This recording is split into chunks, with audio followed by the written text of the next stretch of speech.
Hey everyone, I want to welcome you to another episode of the Vision Clarity Leadership Podcast, where we are on a mission to help every person see themselves as a leader and to equip every leader to lead their teams with a clear, compelling vision. My goal with this podcast is to provide you with free leadership coaching so you can become a high-performance leader who leads high-performance teams to make a high impact in this world. And our vision is to bring vision clarity to 1 million organizations. Yeah, you heard me right. 1 million organizations. Each week, we provide free tools and resources so that you can expand your leadership capacity so you can lead with a big, bold, and courageous vision that will inspire your team and change the world. Now, I am your host, Seth, and I want to thank you so much again for taking the time just to tune in. And I hope that this podcast will add value to you today. Now, on today's episode, I really want to talk about the foundation of vision clarity. If you've been following me for a while on social media, you know that vision clarity is something that I always talk about. It's literally my brand, where I really believe firmly that every leader and every organization must have vision clarity. And so today I want to talk about it. I want to break down what exactly it is and how you can become a vision clarity leader. Now, if you find this content valuable, I would be so honored if you would write a review or rate the content wherever you consume it. And please subscribe. I'm always shooting for a 5-star review. It would also mean so much to me if you would share this content with your colleagues, your team, your friends, even your family, right? Because we are on a journey to build a community of visionaries with this podcast. So you sharing this content is one of the best ways to do that. Now let's jump in. You know, we just came out of February, Black History Month. Before that, obviously, was January. But in January, we celebrate Dr. Martin Luther King Jr.'s birthday. And Dr. Martin Luther King is just one of those iconic leaders that we are so honored and privileged that God graced us with his presence, because through his leadership, he was able to spark a movement, to unite a movement, to move this nation forward. And one of the iconic speeches, probably the iconic speech that Martin Luther King Jr. ever gave, was on August 28, 1963, when he stood on the steps of the Lincoln Memorial. And he, in that I Have a Dream speech, he united an entire nation with that one speech. Let's listen to a clip. I have a dream that one day on the red hills of Georgia, sons of former slaves and the sons of former slave owners will be able to sit down together at the table of brotherhood. I have a dream that one day, even the state of Mississippi, a state sweltering with the heat of injustice, sweltering with the heat of oppression, be transformed into an oasis of freedom and justice. I have a dream that my 4 little children will one day live in a nation where they will not be judged by the color of their skin, but by the content of their character. I have a dream today. You see, in one moment, he captured the soul of America and took his audience to a place they had all hoped for but had never seen. King painted a picture of the future with such vivid clarity that it left no doubt in the minds of every listener what the intended destination would be. Not only did King re-spark a movement that day, but he vividly illustrated that organizational leaders could inspire action by articulating vision. And I said organizational leaders, but I really just want to talk about any leader and every leader.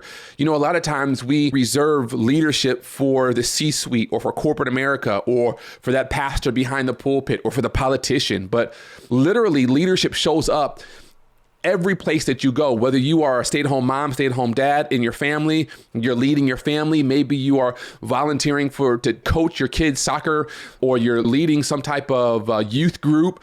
You're a leader in so many respects. And so I don't want anyone to think that because they don't have an organizational position where they are at the top of the org chart, that somehow they are not a leader. No, leadership applies to everyone, and it literally walks with us everywhere you and I go, whether we're going to Target, Starbucks, or to our 9-to-5 job. We are all leaders. And as a result, What Dr. King did that day is he showed us that by living and articulating a vision for our lives and for the people around us, we can elicit their commitment, their engagement, their support, and we can do things that we never would have been able to accomplish if we had not taken the time to clearly articulate that vision. You see, Dr. King's speech that day, I firmly believe it stands shoulder to shoulder with a long list of other leaders who have led nations, inspired teams, organized movements, and literally changed the course of history, all because they had a big, bold, courageous vision that was communicated with extreme clarity.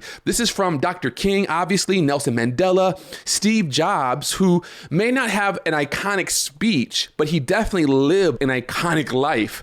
He lived the life of a visionary. To Stacey Abrams, who obviously is one of our premier leaders, political leaders now in Georgia. Kamala Harris, obviously, Alicia Garza, Patrisse Cullors, Opal Tometi. These leaders all have and had vision clarity.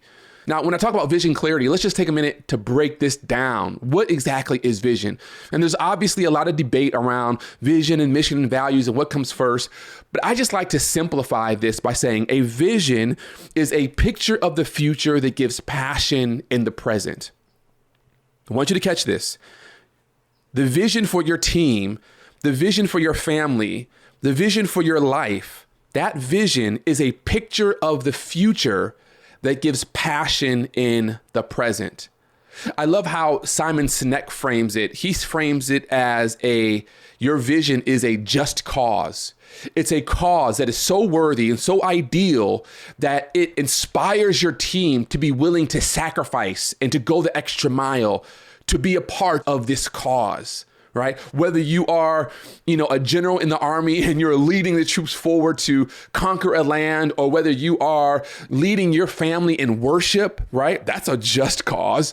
Or whether you're leading your community at the local HOA meeting, or you're leading in your church, whatever space you might find yourself, the leader has a picture of the future, a just cause that they are pursuing, and that just cause gives passion in the present. Now, I've said this before, and I just want to make sure you catch it, that I firmly believe that vision and passion are opposite sides of the same coin. That if you are not inspired and passionate about whatever that picture of the future is, then you might have the wrong picture.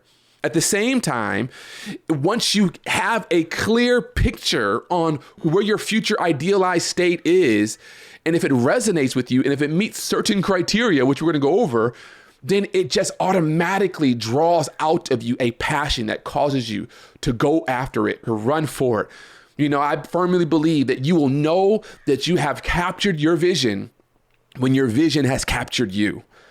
That's how you know you're going in the right direction with vision. And so vision is a picture of the future that gives passion in the present. So when I think about vision clarity is knowing not just where you're going, right? But it's also having the capacity and the courage to make the hard decisions to get there. Another way I like to frame it is, while vision is a picture of the future that gives passion to the present, clarity is knowing what you are called to do and having the courage to do it. Right? So I can say, okay, my vision is this idealized state, this picture of the future, but then clarity is being able to say, I know the steps I need to take, and I have the courage to take those steps to pursue this picture of the future.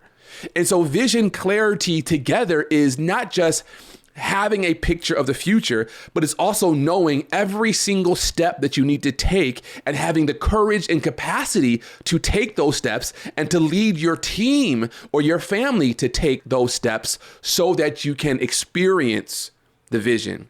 So that's what vision clarity is. And there are a lot of leaders who have vision, they know where they're going, but they're fuzzy on, okay, what step do I need to take to actually get there? A lot of entrepreneurs who have vision, they know they want to build this business, they're uncertain of the step they need to take that will actually help them get there. And so vision clarity is when, man, I know the future, I know the picture I'm going for, and I also know, what do I need to do today?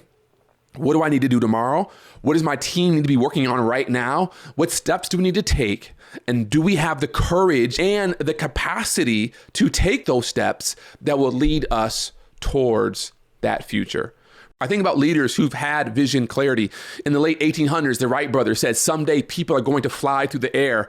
And they actually took the steps needed and the courage required to develop flight, right? In 1907, Henry Ford told a small group of employees, someday automobiles will be affordable for almost every American family. And he saw the future, he saw the picture, and he took the steps necessary. In the 1940s, Billy Graham, the famous evangelist, with a group of friends, he told his friends, he said, someday we will fill stadiums all over the world where people can hear the gospel in person and on television. And if you watched service on television this last weekend, it was because of the vision that Billy Graham had, and not just the vision, but the clarity that he had to be able to take the necessary steps and the courage to take those steps in order to accomplish that vision. Bill Gates, Paul Allen, Steve Jobs, all of them had this idea of creating technology. Bill Gates said, someday every home will have a personal computer. And literally every home, more or less today has a personal computer, because Bill Gates, he saw a picture of the future. It gave him passion in the present. He knew what steps he needed to take. And while he may not have known every single step he needed to take, he knew the next step. That is so critical for leaders to understand, is that vision clarity doesn't mean you know every step that you need to take. But what it does mean is I know the next step. I know, hey, this is what I'm working on today. This is what I'm working on this quarter.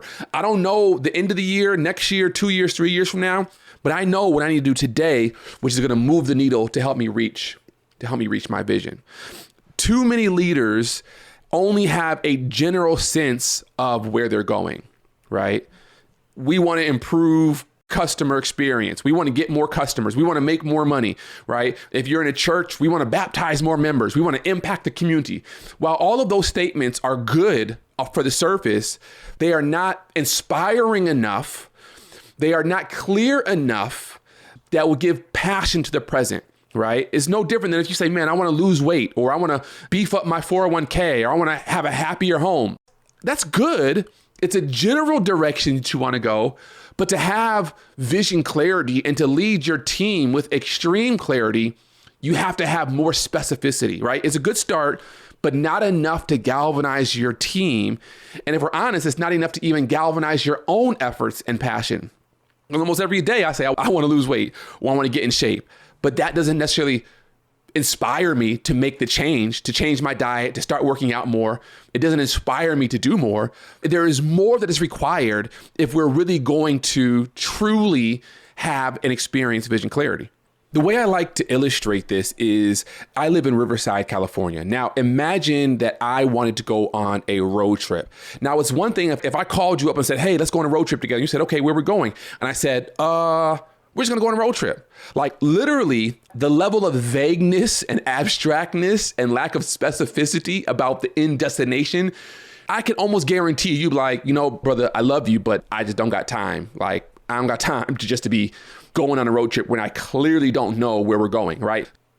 So if you don't have a vision for your team, for your life, for your family, it's literally like you saying, let's go on a road trip, but you have not identified or articulated the destination. Now, imagine if I say, hey, let's go on a road trip. I call you up, let's go on a road trip. And you're like, okay, cool. Where are we going? And I say the East Coast. Okay, that's better than just saying nothing. But even me saying the East Coast, most likely you're going to be like, well, where on the East Coast? Like me saying East Coast, there is still not enough clarity that will call forth out of you a desire to sit in the car with me for 3 days as we travel across the country to the East Coast. I mean, the East Coast is so broad. It could be New York, Maine, Atlanta, Charlotte, it could be anywhere, literally anywhere. And so for many of our organizations and as leaders, if we just say, hey, where are we going? Well, we're make more money, baptize more people, impact the world. Like literally, that's like me saying we're going to the East Coast. Like, well, Okay, well, what exactly does that look like? It's so broad. It's so still ambiguous. It's not enough to inspire people. It's not enough to inspire your team. What I need to be willing to say as a leader is, hey, come with me on a road trip and we're going to Atlanta, Georgia. More specifically, we're going to Slutty Vegan, which is a vegan restaurant in Atlanta, Georgia. Automatically, especially if you're vegan, you're like, we're going there. Well, what else are we going to do? Well, I'm not only going to go to Slutty Vegan, we're going to Six Flags.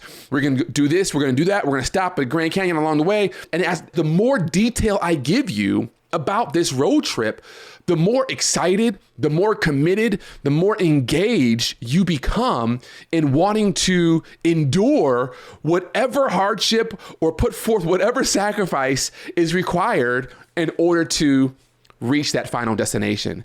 That is the power of a vision. Now, if I say, hey, come with me, we're going on a road trip, we're going on a trip to Atlanta, and I lay out all these details, and then you say, well, how are we going to get there? If I say, I don't know, that is lack of clarity. I might have a clear vision, but I still have a whole lot of ambiguity around our strategy, right? Are we going to drive there? Are we going to take the Greyhound there? God forbid. Like, no shade to those take the Greyhound. Are we going to walk there? Are we going to crawl there? Are we going to take a boat there? If that's even possible to take a boat from California to Atlanta, right? Are we going to fly there? Like, there's so many options for actually getting to Atlanta, some which will have you there in 2-3 hours, maybe 4 hours, some which will have you there in 4 or 5 months, right? So it's not enough just for me to say, hey, we're going to Atlanta. That inspires your team. But the next thing I need to be able to articulate is, and this is how we're going to get there. Now, I just want to let you know, you don't have to have all of the how worked out. If the destination is clear enough, people will be willing to come along with you as you are figuring out the how. I might not have to have every single stop charted on my map as we're going to Atlanta, but as long as I have like the first leg done and people are confident in me, they trust my leadership, they trust that I'm open to feedback, that I'm willing to stop and ask for help, that I'm willing to collaborate with them, they will be willing to rock with me the rest of the way.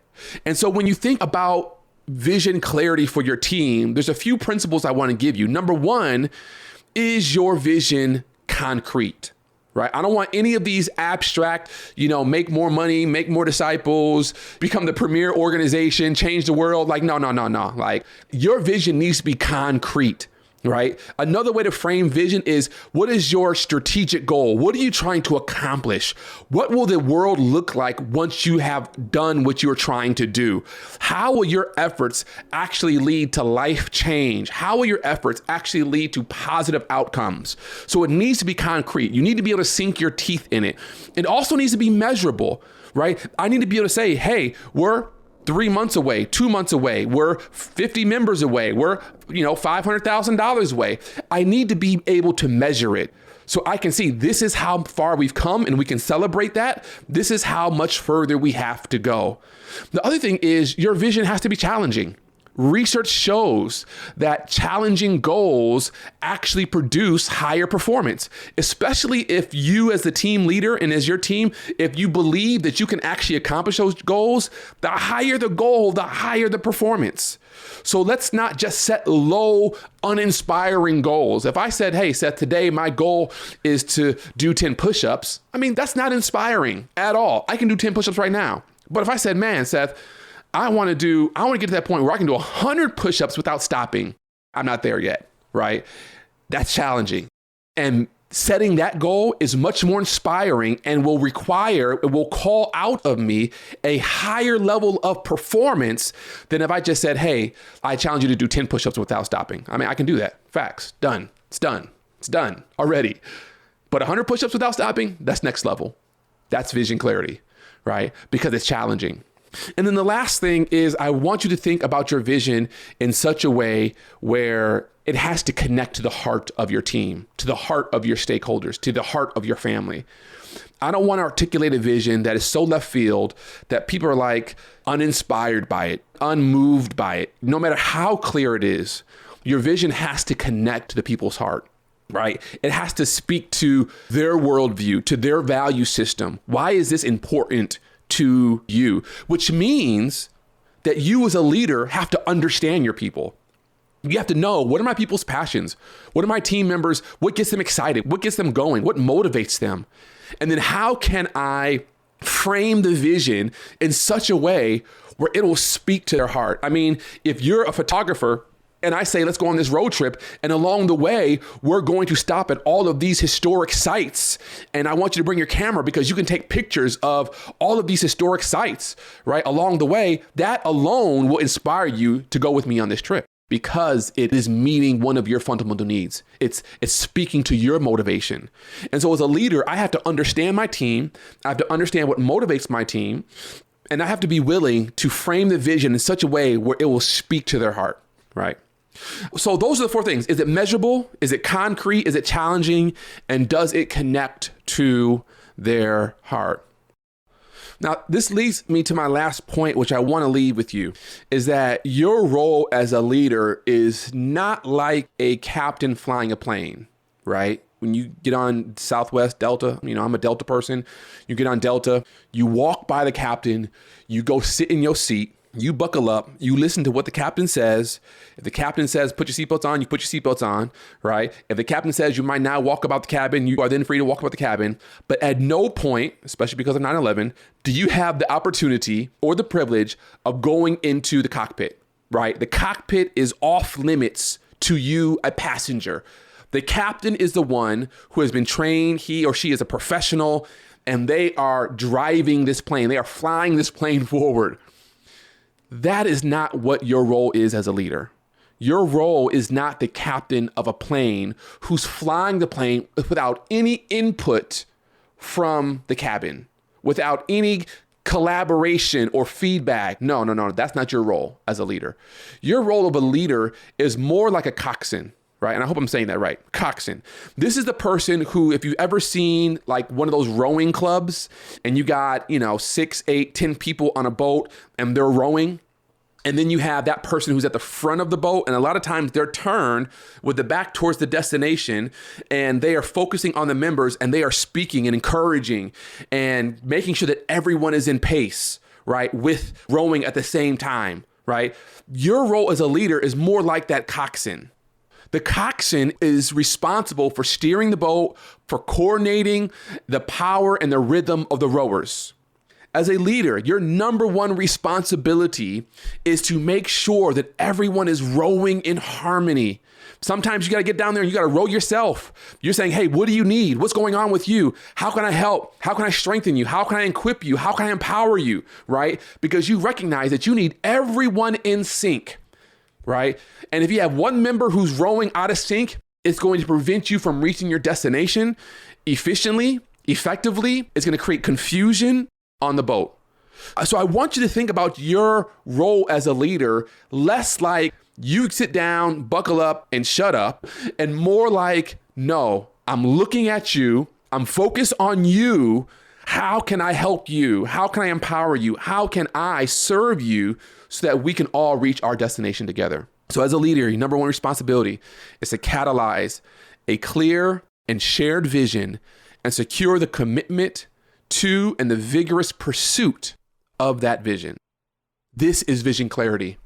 I have a picture of the future that is inspiring my present, and I know the steps I need to take every single day. And I have the courage and the capacity to lead my team to take those necessary steps to reach that vision. What I want you to do is I want you to take some time and I want you to evaluate, are you leading with vision clarity? Your team, your organization, your family. Do you have a compelling picture that is inspiring people? And do you know the step that you are taking and that you need to take in order to reach that destination? If you're in a family unit, vision clarity applies to your finances. It applies to your mental health, physical health, spiritual health as a family, right? It applies to every area. What is the purpose of our family? What is the goal? What's the vision? What are we trying to accomplish as a family unit? You apply that same principle to your leadership within an organization or a team in corporate America, within the nonprofit sector, within churches, within faith communities, within schools. If you're on a basketball team, what's the vision for your team? Obviously, we want to win. So we know that and we're all inspired by that. But what steps do we need to take to get there? What are our strengths? What are our weaknesses, right? If you're a student in school and you're the student body president, what's the vision for that year for the student body? Where are you trying to take them? And then what steps do you need to take? Vision clarity applies to every single level of our life, no matter whether we're at home, at work, at school, or at play. And so I hope that you are inspired and challenged by this, and that you take time to reflect on how clear and how compelling you are as a leader, and if you're truly leading with vision clarity. Thank you so much for taking the time to listen to this episode. I would ask that you would share it again, that you would rate and review it. Again, I'm always shooting for a 5-star review, and I will see you next time on the Vision Clarity Leadership Podcast. Have a great day.